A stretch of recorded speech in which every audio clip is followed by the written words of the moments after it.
నమస్తే, welcome to Disha TV. Medak parliament seat ఏ పార్టీ గెలవబోతుంది దానిపైన ప్రధానంగా చర్చ జరుగుతుంది. ఎందుకంటే ఇటు బీఆర్ఎస్ నుండి వెంకటరామరెడ్డి, అలాగే కాంగ్రెస్ నుండి నీలమధు, అలాగే బీజేపీ నుండి రఘునందన్ రావు పోటీలో ఉన్నారు. త్రిముఖ పోటీ జరిగిందంటూ వార్తలు వస్తున్నాయి.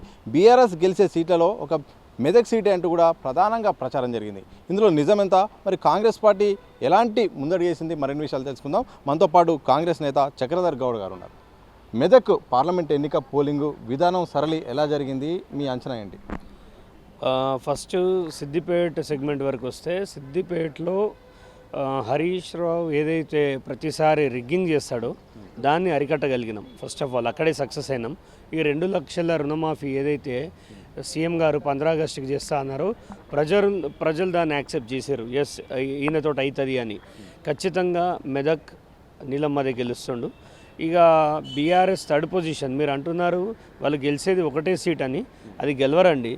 ఈ రామిరెడ్డి ఎవరైతే ఐఏఎస్ ఇంతకుముందు గతంలో ఉన్నాడో ఆయన చాలా వరస్ట్ క్యాండిడేటు. అక్కడ ప్రజలందరికీ తెలుసు. ఆయన కలెక్టర్గా ఉన్నప్పుడు కూడా సామాన్యులను కలిసేవాడు కాదు. ఇవాళ వస్తే రేపు వస్తే ఎల్లుండ్రా అనే విధంగా ఉండేది. సో ఆయనని ఎన్నుకునే స్థితిలో అయితే మెదక్ ప్రజలు లేరు. అది థర్డ్ పొజిషన్. ఇక రఘునందన్ గురించి మాట్లాడాలంటే బీజేపీ ప్లస్ అయినప్పటికీ రఘునందన్ ఈజ్ ద మైనస్ యాక్చువల్గా.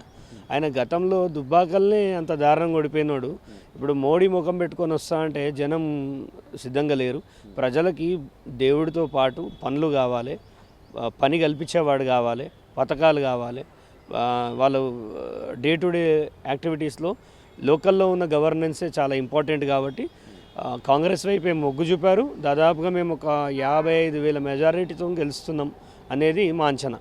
సో హరీష్ రావు గురించి చెప్పారు మీరు, మాజీ మంత్రి అయిన బీఆర్ఎస్లో ఒక టాప్ మోస్ట్ లీడరు. అలాంటి వ్యక్తి రిగ్గింగ్కు పాల్పడతాడా? అలాంటి వ్యక్తే పాల్పడతాడు. ఆయన ఏం పెద్ద శ్రీరామచంద్రుడు కాదు, పైకి వెళ్ళి దిగి రాలేదు. గతంలో నా ఎన్నికలు జరిగినప్పుడు కూడా ఆయన చాలా ఫ్రాడ్ థింగ్స్ చేసిండని నేను హైకోర్టులో ఈపీ వేసాను, ఎలక్షన్ పిటిషన్ వేసిన. అది విచారణ నడుస్తుంది. ఆయన మీరు అనుకున్నట్టు ఏం శుద్ధపూస కాదు. ఆయన రంగనాయక సాగర్లో 14 ఎకరాల కబ్జాలో ఉన్నాడు. అది ఆల్రెడీ బయటికి తీసినాం. ఇప్పుడు ఇంత రంగనాయక సాగర్ మీద ఇంత నడుస్తున్నా, మరి నోరెందుకు లేస్తలేదు ఆయనకి? నేను అడుగుతున్నా. అడ్డమైన ఈ ఊరి మీద ఉన్న ముచ్చట్లన్నీ మాట్లాడతాడు కదా. రంగనాయక సాగర్లో ఇరిగేషన్ డిపార్ట్మెంట్ జాగాని పేద ప్రజలు ఇచ్చి ఇరిగేషన్కి ఇస్తే ఆ జాగాను లేపేసేయండి. ఈయన దాని గురించి ఎందుకు మాట్లాడండి? ఖచ్చితంగా Harish Rao is a biggest fraud. అక్కడ ఆయనకు వచ్చే మెజారిటీ ఏది కూడా ఇప్పుడు తెలుస్తుంది కదా. ఆయన భాగవతం ఇన్ని రోజులు ఇష్టం ఉన్నట్టు రిగ్గింగులు చేసుకుంటూ వన్ సైడెడ్గా 1,00,000 ఓట్లు 1,50,000 ఓట్లు అని ఒక డ్రామాని నిజమని నమ్మించిండు. కానీ ఇవాళ ఆయనకు చేతనైతే ఈ మెదక్ ఎలక్షన్లో చూపించమనండి, అవి నిజమా అబద్ధమో చూస్తాం. మేమైతే రిగ్గింగ్ని అడ్డుకోవడానికి శాయశక్తులు ప్రయత్నించినాం, సక్సెస్ కూడా అయినాం. నీలమ్మధు గెలవడం అనేది ఇప్పుడు మెదక్ అవసరం. ఖచ్చితంగా గెలుస్తుండు. సో నీలమధు ఏ యొక్క ఉద్దేశంతో, అంటే ఏ నమ్మకంతో గెలుస్తా అని చెప్తున్నారు? ఎందుకంటే రాజకీయాలకు ఆయన కొత్త. గత ఎన్నికల్లో పటంచెరు నుండి పోటీ చేశారు. ఇటు హరీష్ రావు ప్రధానంగా ప్రచారం కల్పించారు వెంకటరామరెడ్డికి. మరోవైపు బీజేపీ కేంద్రంలో అధికారంలో ఉంది. ఇటు రఘునందన్కు మోడీ సపోర్ట్ ఉంది, మోడీ బొమ్మతో వెళ్ళారు. ఇప్పుడు నీలమ్మధు గారు కొత్తనా పాతనా అనేది పక్కన పెట్టండి. ఫస్ట్ ఆఫ్ ఆల్ ఆయన వచ్చింది సర్వీస్ బ్యాక్గ్రౌండ్ నుంచి. ఆయన ఏం కబ్జాలు కొట్టినోడు కాదు, జనం భూములు గుంజుకున్నాడు కాదు, అక్రమస్తులు లేవు. ఒక ప్యూర్ క్యాండిడేట్. ఇప్పుడు ఈయన ఎవరైతే రఘునందన్ గురించి మాట్లాడాలంటే ఈయన మల్లన్న సాగర్ గురించి మధ్యలోనే మాట్లాడి అక్కడ వాళ్ళని గాలికి వదిలేసాడు. అంటే ఆయన ఏది కూడా ఎవర్ లాస్టింగ్ చేయడు. తన చాలా స్వార్థంతో ఉంటాడు అని అక్కడ ప్రజలు చెప్తుంటారు. సో ఖచ్చితంగా ఆయనకైతే ఓటు వేయరు. ఇప్పుడు మోడీ మోస్తా అంటే నడవదు కదా. ఇప్పుడు అన్ని వర్గాలు మోడీకి ఎందుకు ఉంటాయండి? ముస్లిం ఓట్లు పడతాయా మోడీకి? మీరు చెప్పండి. ఇక్కడ లోకల్లో రఘునందన్ గెలుస్తాడనేది మాత్రం ఒక స్పెక్యులేషన్, అబద్ధం. అది నీలమ్మధు కాంగ్రెస్ పార్టీ బలపరిచిన అభ్యర్థి. రేవంత్ రెడ్డి మాన్యాలనే గెలిచేస్తాడు ఖచ్చితంగా. రేవంత్ రెడ్డి గారు రుణమాఫీ ఏదైతే చెప్పారో అది ప్రజల్లోకి బాగా పోయింది. ఎందుకంటే నేను రైతుల కోసం పనిచేస్తా కదా. నేను ఒక ఫౌండేషన్ అధినేతనే. నేను కూడా దాన్ని తీసుకుపోయినా. చాలా వరకు జనం నమ్మారు. మళ్ళీ గతంలో రాజశేఖర్ రెడ్డి గారు చేసినట్టు ఈయన పథకాలు చేస్తుండు. మనకు మంచి బంగారు తెలంగాణ అనేది కాంగ్రెస్ తోటి సాధ్యమవుతుంది తప్ప ఈ వీళ్ళతోటి కాదు. ఇప్పుడు మోడీ వన్ సైడెడ్గా గెలిస్తే రేపు రైతు చట్టాలు పట్టుకొచ్చి మన నెత్తికి పూసే పరిస్థితి ఏంది? సో ఆ భయం కూడా ప్రజల లోపల ఉంది. మన దాదాపుగా మెదక్ అంటే 70% మంది రైతాంగమే ఉంటుంది. సో ఎట్టి పరిస్థితుల్లో ఆయన నమ్మే ప్రసక్తి లేదు. ఇక బీఆర్ఎస్ అంటే ఒక దొంగ ప్రచారం చేస్తాడు. ఆ ఇద్దరు దొంగలకి తగిన బుద్ధి చెప్తుంది కాంగ్రెస్ పార్టీ ప్రజలు. ఖచ్చితంగా నీలం మధు గెలుపు అనేది ఖాయం అయిపోయింది ఆల్రెడీ. సో చాలా పార్లమెంట్ స్థానాల్లో అంటే బీజేపీని గెలిపించడానికి కాంగ్రెస్ అభ్యర్థులను చాలా తక్కువ వచ్చిందంటే డమ్మీ క్యాండిడేట్ పెట్టిందంటూ కూడా బీఆర్ఎస్ నేతలు ఆరోపిస్తున్నారు. అవును, నిజమే.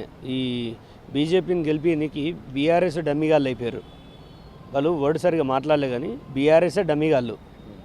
ఆ డమ్మిగాళ్ళు బీజేపీకి శక్తి సరిపోతలేదని పైన మా బిడ్డను వదిలిపెట్టాలి, మా అల్లుని వదిలిపెట్టాలి, నా కొడుకును వదిలిపెట్టాలి, ఇక్కడ రేవంత్ రెడ్డి మమ్మల్ని కనుక మా అక్రమాలను బయటకు తీసిన తరుణంలో మీరు పైనుంచి మాకు ఫోర్స్ హెల్ప్ చేయాలనే ఒక ఒప్పందంలోనే ఇవాళ ఈ బీఆర్ఎస్ డమ్మీ అనేటోళ్ళు నిలబడి ఖచ్చితంగా బీజేపీకి సపోర్ట్ చేశారు. అయినా కానీ వీళ్ళిద్దరు దొంగలని ఎప్పుడో అర్థమైంది జనానికి, కాబట్టి కాంగ్రెస్ పార్టీయే గెలుస్తుంది. ఒకవేళ అన్నట్టుగానే బీజేపీ పైన గెలిచి అలాగే వాళ్ళు ఫోర్సు మీ పైన ఒత్తిడి ఉంటే అక్రమాల విషయంలో కాంగ్రెస్ వెనక్కి తగ్గుతుందా, కాంప్రమైజ్ అవుతుందా, ముందుకెళ్తుందా? ఖచ్చితంగా ప్రజాక్షేత్రంలో కాంగ్రెస్ని ప్రజలు పట్టం కట్టారు కాబట్టి ఎట్టి పరిస్థితుల్లో వెనక్కి పోవడం అనేది ఉండదు. ఎప్పుడు మోడీయే ఉండడండి. గాలి ఇప్పుడు మరి అట్లా అంటే పంజాబ్ ఏమైంది? ఆమ్ ఆద్మీ పార్టీ రాలేదా? ఇవాళ ఢిల్లీ పరిస్థితి ఏంది? మొత్తం మోడీ మానియా అని సోషల్ మీడియా ఈ బీజేపీ వాళ్ళ సోషల్ మీడియాలో ఉన్నంత ఊపు రియల్గా చెప్తే లేదు. నార్త్లో వాళ్ళ పార్టీ దెబ్బ అయిపోయింది కాబట్టి సౌత్ మీద పడి 17 సీట్లు 400 సీట్లు అని తెలుగు నేర్చుకొచ్చుకొని మోడీ చెప్తాడు. కానీ మరీ మోడీని దేవుని చేయకూడదు, ఆయన కూడా రాజకీయ నాయకుడే. మరీ ఎక్కువ మోస్తే కూడా రేపు తంతారు వెనుక. ఏ నాయకుడినైనా ఎంత మొయ్యాలో అంతే మొయ్యాలి. వాళ్ళు ప్రజాసేవకులు, మనం విమర్శించే వాళ్ళం. విమర్శించినోన్ని సోషల్ మీడియాలో ఇవాళ శ్రీరాముని పేరు చెప్పుకొని తిరిగే ఈ బీజేపీ నాయకులు అడ్డమైన కారుకూతలు కూస్తారు. సభ్య సమాజం సిగ్గుపడే భాష మాట్లాడుతారు. కొద్దిగా ఆలోచించాలి వాళ్ళు కూడా. ఎట్టి పరిస్థితుల్లో కాంగ్రెస్ గెలుపు అనేది సత్యం. అసలు మెదక్ అని కాదు, 10 నుంచి 11 సీట్లు గెలుస్తాం మేము ఓవరాల్గా. మెదక్ మాత్రం ఒక చరిత్ర రిపీట్ కాబోతుంది. ఒక బహుజన బిడ్డకి ఇచ్చారు. సో ఆ సీట్ కావాలంటే ఎంతోమంది సంపన్నులు ఉన్నప్పటికీ నీలం మధు ఒక ముదిరాజ్ బిడ్డకి ఇవ్వడం ప్రజలు యాక్సెప్ట్ చేశారు. మళ్ళా ముదిరాజులకు ఇచ్చారు కాబట్టి అది నిలబెట్టుకోకపోతే రేపు మళ్ళీ అడగలేం సీటు అనే విధంగా కూడా ముదిరాజులంతా వన్ సైడ్ అయిపోయారు. ఖచ్చితంగా గెలుస్తుంది కాంగ్రెస్ పార్టీ హస్తం గుర్తు.